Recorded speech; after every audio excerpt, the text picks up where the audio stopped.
계속 에베소서 말씀을 보고 있는데요. 특별히 다음 주일이 우리 교회 설립 37주년 기념주일입니다. 그런데 제가 고민을 좀 많이 했어요. 이 오늘 설교를 다음 주일날 할까? 아니면 오늘 할까? 고민을 많이 했는데 또 다음 주일에는 또 다음 주일 하나님 은혜를 주시겠죠. 왜냐하면 오늘 말씀이요 교회에 관한 말씀이기 때문에 그렇습니다. 에베소서의 중요한 주제가 교회론이라고 말씀드렸죠. 교회를 다니는데 내가 교회가 무엇인지를 모르는 분들이 상당히 많습니다. 이미 에베소서 1장 후반부에 나와 있는 말씀을 가지고 사도 바울이 교회에 대한 말씀, 사도 바울이 전한 교회에 대한 말씀을 우리가 살펴보았습니다. 기억나셔요? 기억나십니까? 교회를 무엇이라고 했습니까? 교회를 역시 여러분들은 저의 기대를, 저의 예상을 아무 말도 안 하시네요. 역시 그리스도의 몸, 그리스도의 몸이라 그랬죠.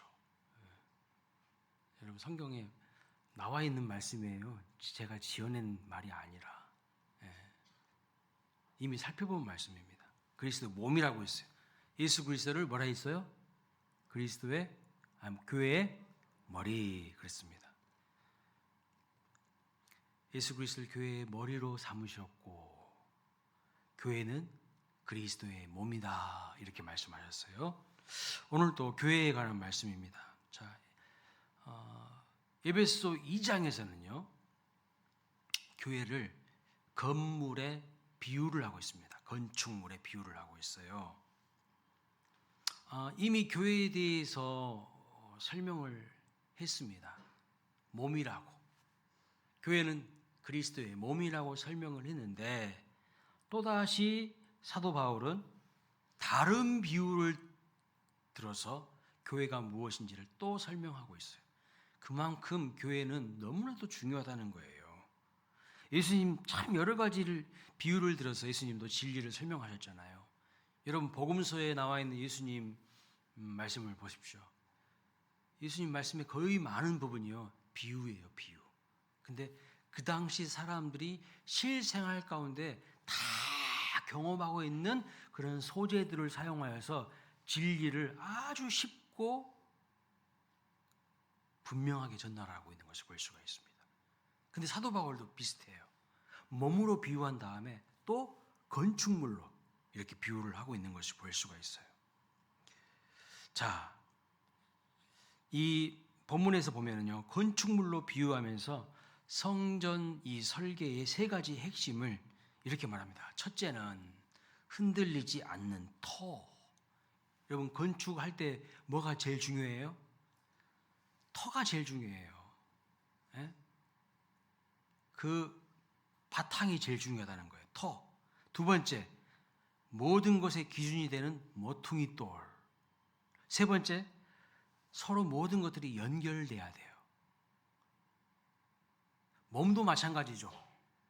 여러분, 이 몸통이 팔과 연결돼야 되고 다리와 연결돼야 되고 머리와 연결돼야 되죠. 따로따로 연결 안 돼 있으면 어떻게 되는 겁니까? 그건 병든 거예요. 그건 죽은 거라고요. 자, 20절 말씀 한번 보겠습니다. 읽어볼까요? 20절 시작. 너희는 사도들과 선지자들의 터 위에 세우심을 입은 자라. 그리스도 예수께서 친히 모퉁이 돌이 되셨느니라 그랬습니다. 자, 여기 보면요.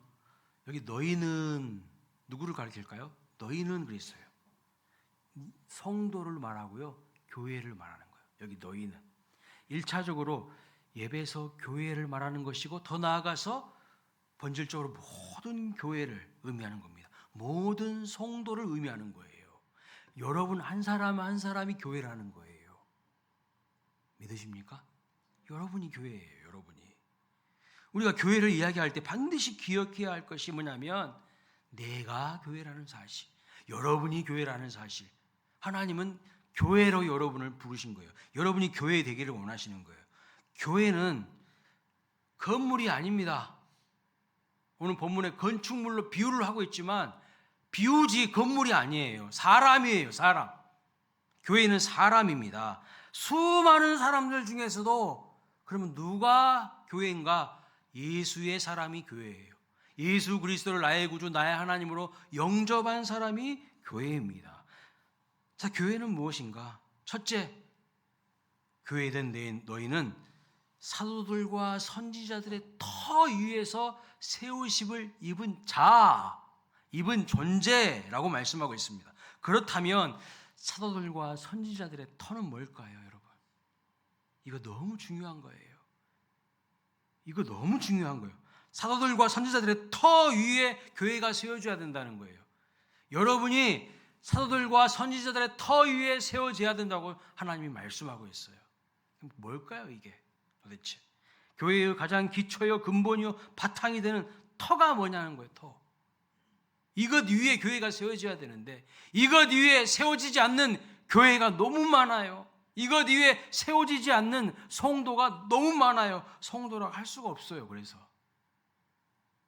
이 말씀에는 어떤 의미가 전제되어 있냐면 교회는요, 어느 날 하늘에서 갑자기 뚝 떨어진 그 무엇이 아니라는 거예요. 교회는 사도들과 선지자들의 터 위에 세워진 존재이기에 역사성이 있고 연속성이 있다는 거예요. 역사성이 있고 연속성이 있어요. 여기 말하면 선지자는 구약 시대에 하나님의 말씀을 전하는 자입니다. 사람들이에요. 사도들은 누굽니까?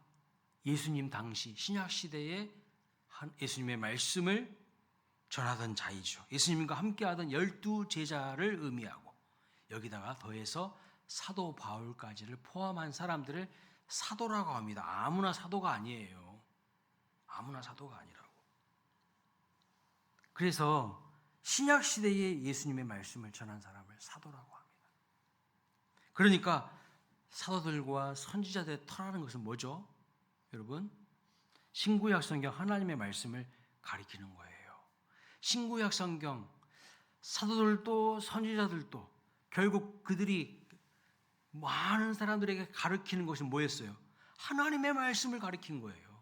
그러니까 하나님의 말씀의 터 위에 세워진 존재가 교회요, 성도라는 거예요. 여러분, 한 사람 한 사람이 교회인데 교회는 말씀의 기초 위에, 말씀의 터 위에 세워져야 한다는 것입니다. 그래서 말씀의 기초 위에 세워져 있지 않은 교회는요, 교회 아니에요.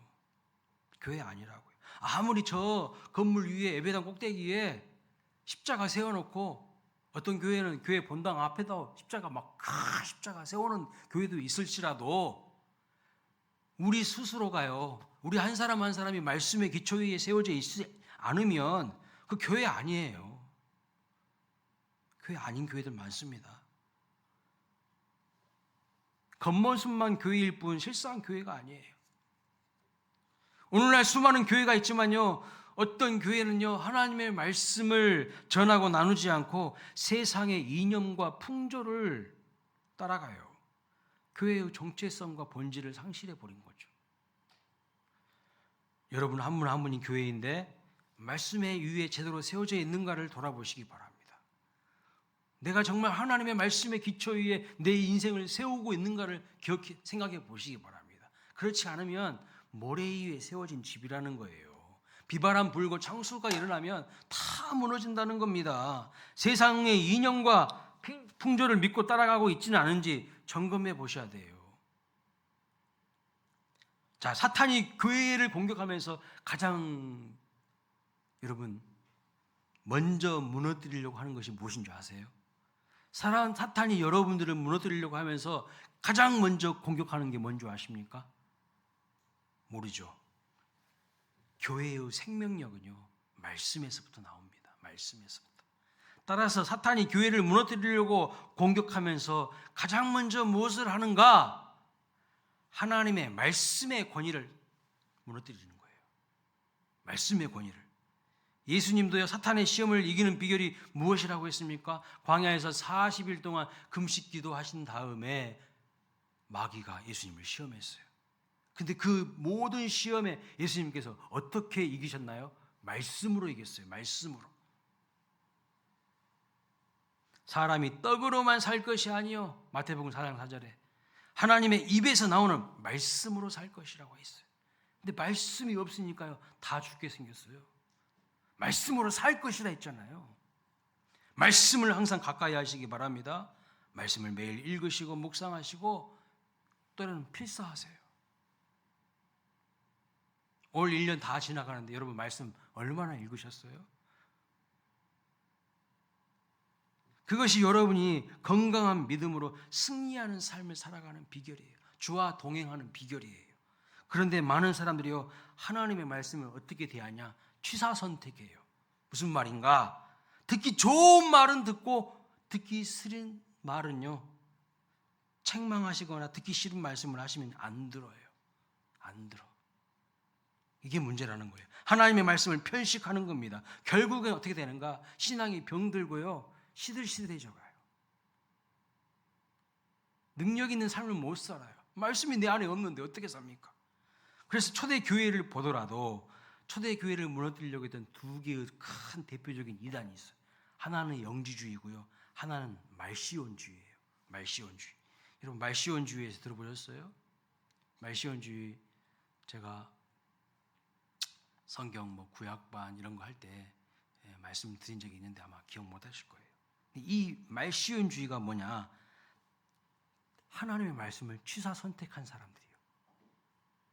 특히 좋은 말만 골라서 믿고 따르려고 했습니다. 그래서 말시온이라는 사람이 있었어요. 말시온이라는 사람이 있었는데 그 사람이 성경을 보니까요, 구약에서 말하는 하나님과 신약에서 말하는 하나님이 다른 것 같다고 자기는 생각한 거예요. 그래서 신약의 하나님은 사랑의 하나님, 용서의 하나님, 인자와 긍휼을 베풀어 주시는 하나님으로 봅니다. 그런데 구약의 하나님은 잔인한 하나님, 무서운 하나님, 나를 심판하시는 하나님이라고 생각하는 겁니다. 사람들을 심판하시고 다 죽이는 하나님으로 본 것이죠. 그래서 말시온이라는 사람이 어떤 결론을 내리냐면 구약의 하나님과 신약의 하나님은 다른 존재라고 결론을 내려요. 여러분, 구약의 하나님과 신약의 하나님이 다른 존재입니까? 그리고 구약 성경은요, 받아들이면 안 된다고, 성경이 아니라고 주장하기 시작해요. 자기가 보니까 구약은 너무 무서워, 맨날 심판이야.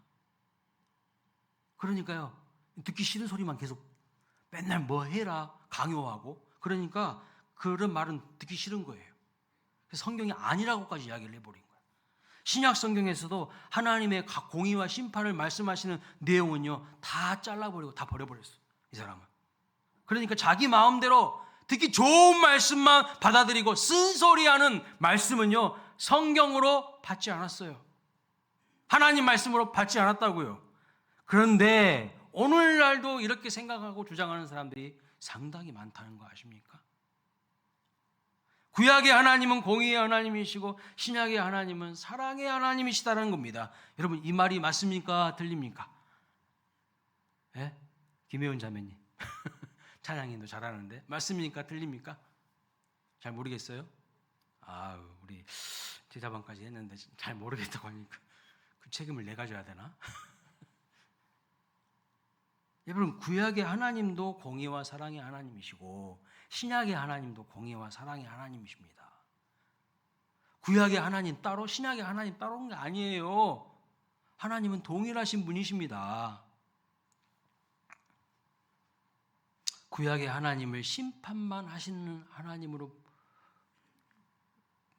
그렇게 우리가 보이는 것 같지만 아닙니다. 사랑의 하나님이심을 구약에서도 얼마든지 많이 찾아볼 수가 있어요. 성경을 제대로 안 읽으니까, 편식하니까, 내가 듣기 좋은 것만 골라서 거기에만 밑줄 그으니까 자꾸 오해하는 거예요. 출애굽기 34장 6절 말씀 보세요. 구약의 하나님이요, 자기 자신을 이렇게 소개하십니다. 여호와께서 그의 앞으로 지나시며 선포하시되 여호와라 여호와라, 자비롭고 은혜롭고 노하기를 더디하고 인자와 진실이 많은 하나님이라. 하나님은요, 은혜롭고 자비롭고 사랑의 하나님이라는 거예요. 출애굽기 22장 20절부터 23절에 보시면 이런 말씀입니다. 20절 말씀부터 읽어볼까 같이. 시작. 여호와 외에 다른 신에게 제사를 드리는 자는 멸할지니라. 너는 이방 나그네를 압제하지 말며 그들을 학대하지 말라. 너희도 애굽 땅에서 나그네였음이라. 너는 과부나 고아를 해롭게 하지 말라. 네가 만일 그들을 해롭게 함으로 그들이 내게 부르짖으면 내가 반드시 그 부르짖음을 들으리라. 아멘입니다. 이 말시온이라는 사람이 20절 말씀 같은 이런 말씀을 보고 하나님을 아마 무서운 하나님이라고 했을 것 같아요. 우상 숭배하는 자들을 멸하라. 예. 여러분, 우상 숭배하는 자들을 멸하라는 말씀, 그것은요, 잘못된 거, 악한 것들을 하지 말라는 거예요. 바른 길을 제시해 주시는 사랑의 하나님이신 거예요. 우상 숭배하면요, 우리 인생이 망가진다는 거예요. 그래서 행복한 삶을 살도록 길을 제시하고 인도해 주시는 하나님이세요. 행복한 삶을 살아가는 비결은요, 내가 붙들고 있는 우상을 먼저 버려야 되는 거예요. 근데 우리는 다 우상을 하나씩 붙들고 있죠. 사랑하시니까 이런 말씀을 하시는 겁니다. 그러니까 공의도요, 하나님의 공의도 사랑이에요. 사랑하니까 그런 말을 하는 거예요. 사랑하지 않으면요, 그런 말 할 필요가 없어요. 내 자녀니까요, 내 자식이니까요, 부모님이 잔소리도 하는 거예요. 내 자식 새끼 아니면요, 뭐 어떻게 살든지 내가 무슨 상관합니까? 내 백성이고 내 자녀니까 이렇게 가면은 망할 길이 뻔히 보이니까 하지 말라고 하는 거예요. 그것도 사랑입니다, 여러분. 그걸 알아야 돼요. 더욱 중요한 것은 21절부터 23절 말씀이었죠. 하나님은 어떤 분이시라고 합니까? 고아와 과부와 나그네를 돌보시는, 가난한 자들, 약한 자들을 돌보시고 사랑하시는 하나님이라는 것은 왜 안 봐요? 왜 안 보냐고요? 취사 선택하고 있어요, 사람들이.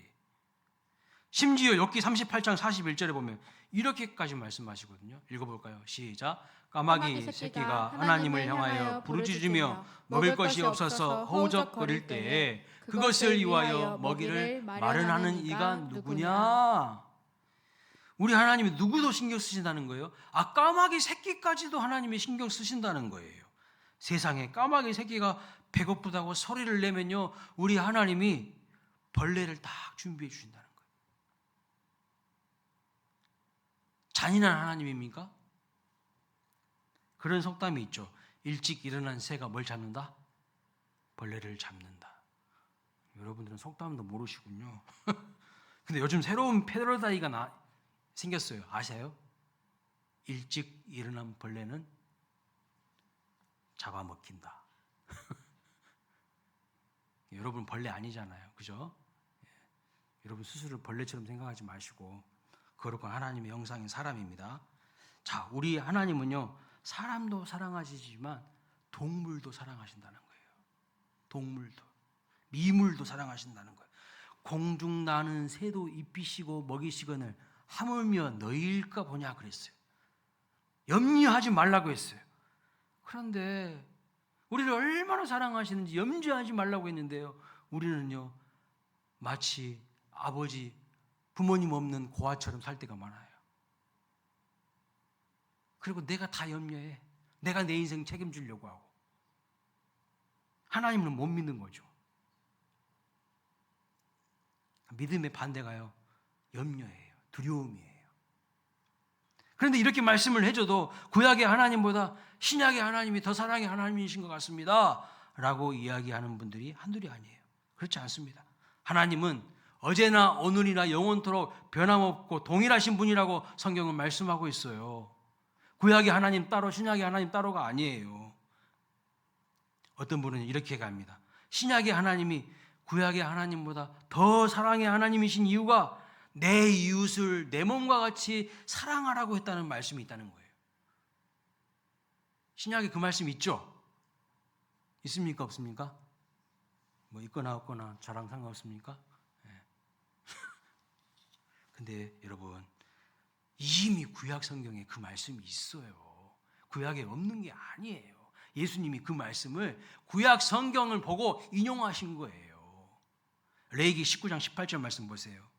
원수를 갚지 말며 동포를 원망하지 말며 내 이웃 사랑하기를 내 자신과 같이 사랑하라. 나는 여호와니라. 레위기가 구약이에요, 신약이에요? 구약이잖아요. 이미 구약에 있는 말씀이에요. 그러니까 구약의 하나님과 신약의 하나님은 동일하신 분이십니다. 구약의 하나님과 신약의 하나님 모두 사랑과 공의의 하나님이시죠. 신약의 하나님도 사랑의 모습만 있는 게 아니라 악에 대해서 심판하시는 공의의 하나님에 대해서 많이 말씀하고 있어요. 그러니까 오해하시면 안 된다는 거예요.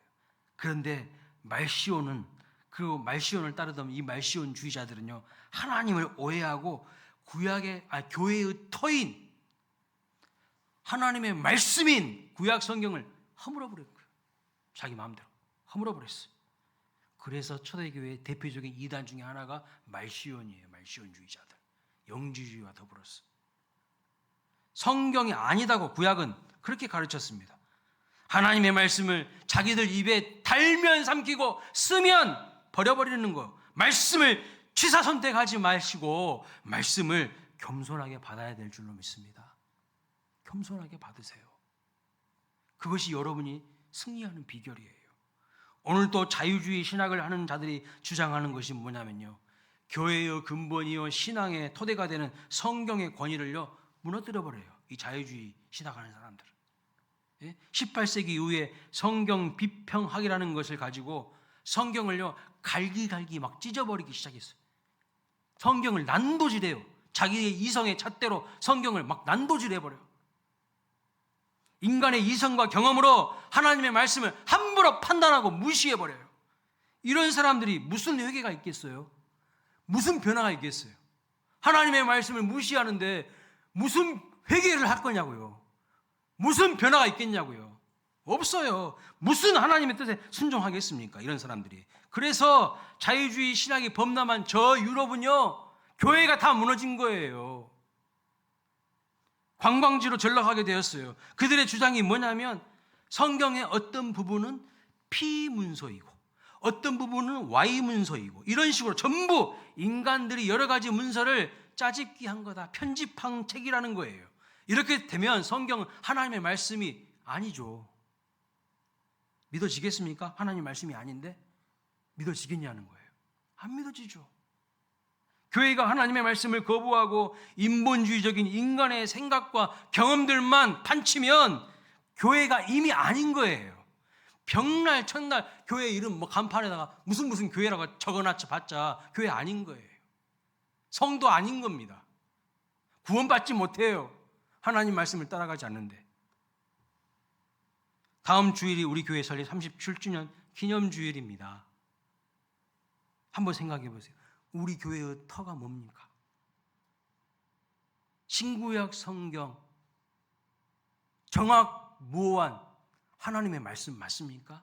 여러분의 인생의 기초는 하나님의 말씀이 맞아요? 아니면 세상의 개똥철학입니까? 한번 생각해 보셔야 돼요. 심각하게. 우리의 믿음의 대상은요 하나님과 하나님의 말씀인 거예요.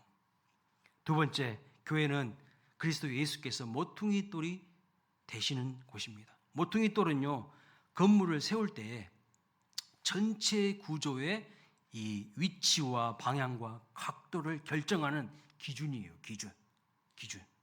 첫 돌이기 때문에 잘못 놓이게 되면 전체의 이 벽의 직선과 수평, 수직이 다 어긋나 버려요. 기준이 흐트러지면 다 잘못됩니다. 그런데 교회의 기준이 되는 가장 중요한 돌, 이 주춧돌이 바로 누구라는 거예요? 예수 그리스도이시다는 겁니다. 이 말씀을 구약성경 이사야 28장 16절에서 말씀하고 있어요. 읽어볼까요? 시작. 그러므로 주 여호와께서 이같이 말씀 보라 내가 한 돌을 시온에 두어 기초를 삼았으니 곧 시험한 돌이요 귀하고 견고한 기초돌이라. 그것을 믿는 이는 다급하게 되지 아니하리로다. 그것을 믿는 이는 다급하게 되지 아니하리로다. 그것이 뭐예요? 주춧돌. 그분이 누구예요? 예수 그리스도라는 거예요. 귀하고 견고한 기초돌이신 예수 그리스도를 믿는 자는 다급하게 되지 않는다고 말씀합니다. 근데 이게 한글 성경이 좀 번역이 아쉬워요. 원문을 충분히 살리지 못했어요. 제가 영어 NIV 성경을 보니까 다급하게 되지 않는다 이 말씀을 이렇게 표현하고 있어요. Never be dismayed. 무슨 뜻인가? 낙담하게 되지 않는다. 실망하거나 당황하게 되지 않는다, 이런 뜻입니다. 이 말씀을 뒤집으면 무슨 뜻이에요? 예수님이 아닌 다른 것을 믿거나 사람을 의지하면 낙담하게 된다는 거예요. 낙담하게 된다는 거야. 예수 그리스도가 내 인생의 주춧돌이 돼야 돼요.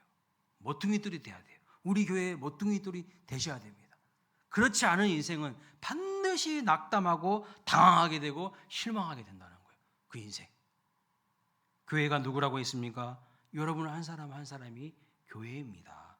그런데 여러분의 삶에 귀하고 견고한 주춧돌이신 모퉁이돌이신 그 예수 그리스도를 믿으심으로 말미암아 절망하지 않고 낙담하지 않고 좌절하지 않고 소망 가운데 승리하는 그런 복된 인생이 되시기를 주님의 이름으로 축원합니다. 여러분, 목회자가요 모퉁이돌 아니에요. 목사가 모퉁이돌 아니라고요. 장로님이요 모퉁이돌 아니에요. 헌금 많이 하신 분이 교회의 주인 아니에요. 오해하지 마시고 착각하지 마세요. 사람을 모퉁이돌로 생각하시면 반드시 안 좋은 일이 생긴다고 성경에 기록하고 있어요. 낙담할 일이 생긴다는 거예요. 우리가 의지해야 될 가장 중요한 주술들 되신 분은 누굽니까?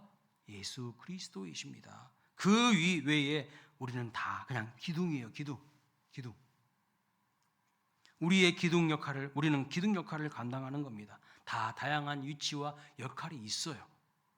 그 위치와 자리를 지키면서 우리는 하나님의 교회를 세워가는 거죠. 특별히 직분 맡으신 분들, 직분자들, 특별히 교회의 장로님들, 중직자들, 교회의 기둥입니다. 그런데 여러분 한번 생각해 보세요. 기둥이 막 계속 자리를 안 지키고 옮겨 다니면 어떻게 되는 거예요? 큰일 나는 거죠. 큰일 나요. 중직자들은요, 그 교회에 뼈를 묻겠다는 심정으로 교회를 사랑하고 충성해야 합니다. 교회의 기둥 같은 여러분들이 모퉁이돌 되시는, 주춧돌 되시는 예수님을 믿고 의지할 때 교회는요, 예수 그리스도가 다스리시는 가장 아름답고 건강한 주님의 몸이 될 수 있어요. 우리 수원광일교회 모든 성도님들은 예수님을 믿음으로 낙담하거나 당황하는 일이 없으시기를 주님의 이름으로 축원합니다. 여러분의 삶의 모퉁이돌은 누구인가, 무엇인가 점검해 보시라는 말씀이에요. 세 번째, 교회는요 그리스도 안에서 서로 연결되어야 된다고 말씀하고 있어요. 21절 말씀 보세요. 그의 안에서 그물마다 서로 연결하여 주 안에서 성전이 되어가고. 아멘입니다. 에베소 1장에서 교회의 머리가 예수 그리스도이시고 우리는 그의 몸이라고 하면서 서로 연결되어야 한다는 말씀을 살펴보았습니다. 몸도 그렇지만요 여러분, 건물도 마찬가지예요. 서로 연결되라는 거예요. 그런데 건물로 비유하시면서 연결되어야 한다는 것은 또 다른 의미가 있더라고요. 또 다른 새로운 의미가 있더라고요. 저도 말씀을 준비하면서 이 말씀을 품고 묵상하면서 하나님이 주신 깨달음이 있었어요. 여러분, 저는 아파트 302호에 삽니다. 저희 아파트 아보신 분 계시죠? 302호에 사는데 저희 옆집 몇 호일까요? 301호. 301호, 302호 딱 붙어 있어요. 붙어 있습니다. 그러나 벽 하나로 딱 이렇게 되어 있긴 하지만 딱 붙어 있어요. 근데 여러분, 연결은 안 돼 있어요. 무슨 말씀인지 아세요? 붙어 있는데 연결은 안 돼 있어요. 붙어 있지만 연결되어 있는 것은 또 다른 이야기입니다. 지난 주일 설교 기억나세요? 겨우살이는요 다른 나무에 딱 붙어 있습니다. 그러나 붙어 있는 것으로 끝나지 않고 깊이 연결되어 있어요. 그러니까 사는 거예요. 그러니까 겨우살이는 살아있으니까요 아주 효능 있는 약초로 쓰입니다. 그 구실을 하는 거예요. 오늘날 교회를요 건물로 비유하시면서 우리에게 하신 말씀이 붙어 있는 것과 연결되어 있는 것은 다르다는 거예요. 붙어 있을 뿐만 아니라 연결되어 있으라는 거예요. 저는요 사형제 중에 셋째 아들이에요. 제 위로 두 분의 형님이 계시고 제 밑에 동생이 하나 있어요.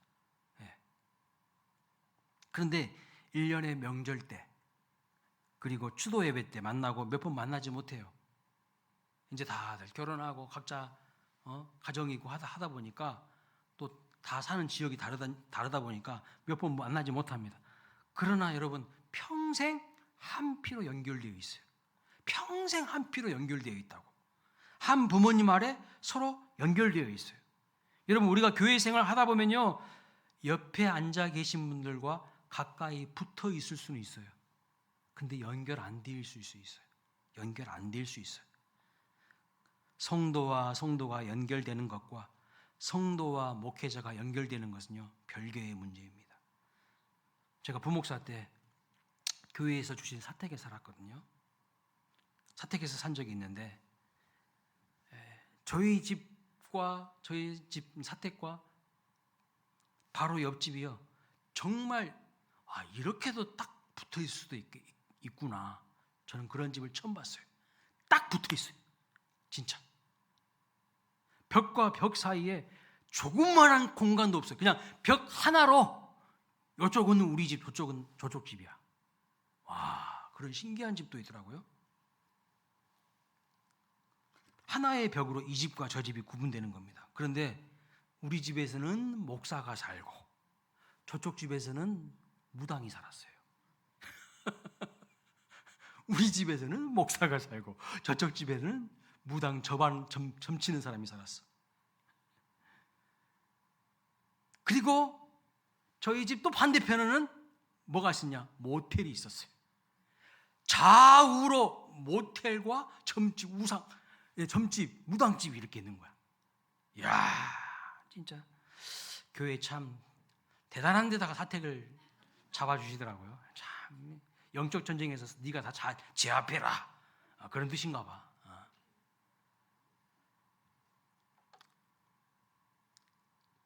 여러분 붙어 있지만요 전혀 달라요. 딱 붙어 있는데 전혀 다릅니다. 추구하는 방향이 다르고 가치관이 다르고요, 섬기는 주인이 달라요. 섬기는 주인이 다르고 붙어 있지만 전혀 연결 안 됩니다. 전혀 연결 안 돼요. 우리 수원 광일교회 모든 성도님들은 한 번도 열애 없이 주 예수 그리스도와 연결되시기를 축복합니다. 성도와 성도가 연결되시기를 축복합니다. 성도와 목회자 사이가 더욱 주님 안에서 연결되시기를 축원합니다. 서로 친밀한 교제가 있어야 돼요. 그런데요, 붙어만 있어. 같은 교회만 다녀. 이름도 몰라. 서로 안부도 주고받지 않아. 이게 연결되어 있는 거예요? 이 교회 맞습니까? 아니라는 거예요. 붙어만 있지 말고 깊이 마음과 마음이 성령 안에서 하나가 되고 연결되어야 한다는 거예요. 그런데 어떻게 하면 그렇게 될 수 있을까요? 하나님의 말씀을 묵상하고 하나님의 말씀으로 하나가 될 수가 있어요. 가치관이 하나가 돼야죠. 추구하는 방향이 하나가 돼야죠. 그런데 이 사람이 생각하는 거 다르고 저 사람이 생각하는 거 달라요. 어떻게 연결이 될까요? 성령 안에서 하나가 되라고 말씀하고 있어요. 갈라디아서 1장 6절 말씀해 보십시오. 이렇게 말합니다. 같이 읽어볼까요? 시작. 말씀을 가르치는 자와 모든 좋은 것을 함께하라. 그렇습니다. 무슨 말이냐? 목회자와 연결되라는 거예요. 그것이 복이라고 말씀하고 있어요. 갈라디아서에서. 갈라디아서 1장 10절에 이렇게 말합니다. 읽어봅니다. 시작. 그러므로 우리는 기회 있는 대로 모든 이에게 착한 일을 하되 더욱 믿음의 가정들에게 할지니라. 무슨 말씀이에요? 믿음의 가정과 연결되라는 거예요. 연결되라는 거. 첫째는 목회자와 연결되고 믿음의 가정들과 더욱 우선순위를 두고 연결되라는 거예요. 깊이 연결되라는 거예요. 디모데후서 2장 22절 말씀을 읽어봅니다. 시작. 주를 깨끗한 마음으로 부르는 자들과 함께 의와 믿음과 사랑과 화평을 따르라 그랬습니다. 금묵좌욱 근주자적 그랬어요. 마음이 시커먼 검은 사람과 함께 하면요 나도 검게 물들고 오염돼요. 함께하는 사람들, 연결된 사람들에게 반드시 영향을 받게 되어 있다는 겁니다. 그러니까 악한 마음을 품고 있는 사람들, 마음이 삐딱한 사람들, 항상 부정적이고 냉소적인 사람들 멀리하고 주를 깨끗한 마음으로 부르는 자들과 함께 연결되시기를 주님의 이름으로 축원합니다. 그래야 여러분이 행복하고 여러분이 살아요. 여러분 사실 성공하는 것이 그렇게 어렵지 않습니다.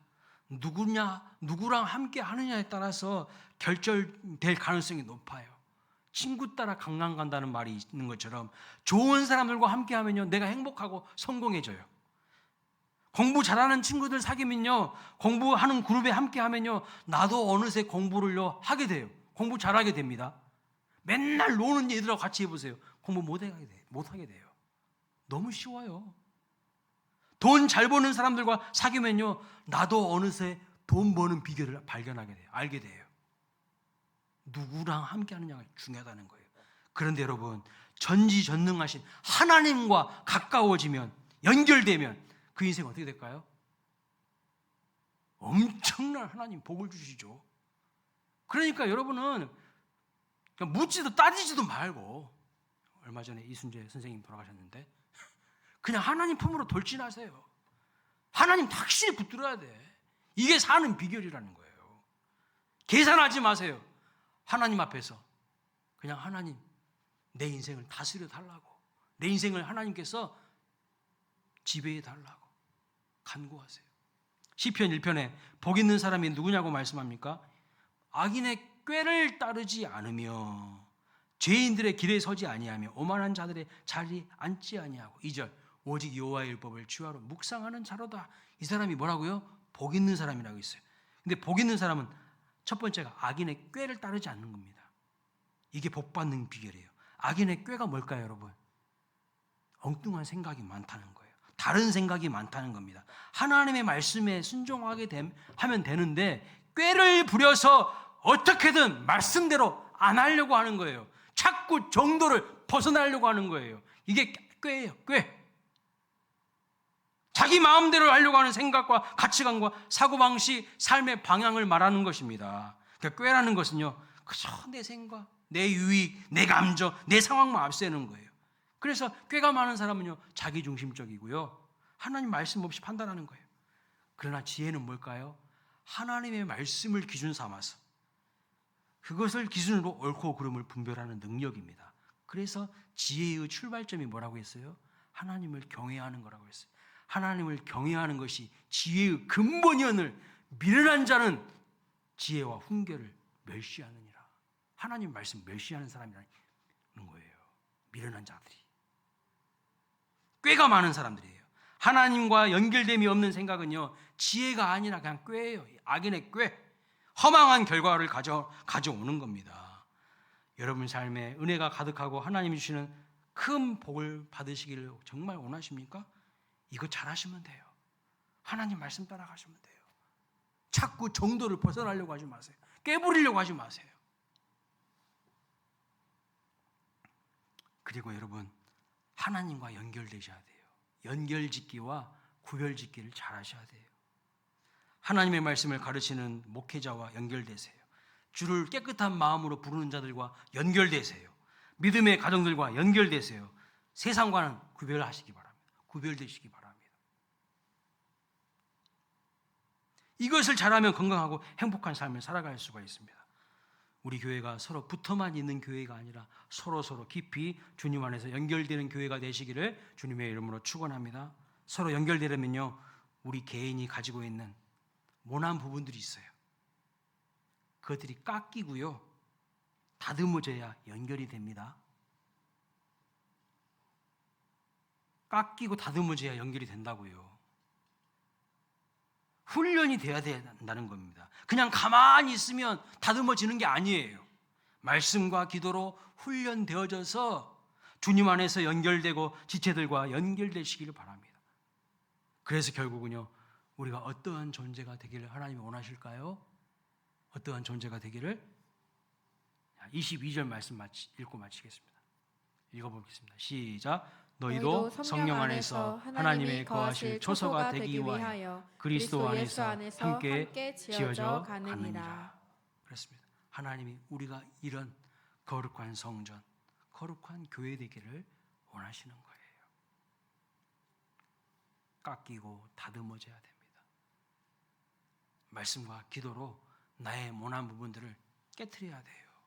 아프겠죠? 그러나 그래야만 거룩한 교회의 성전이 될 수가 있어요.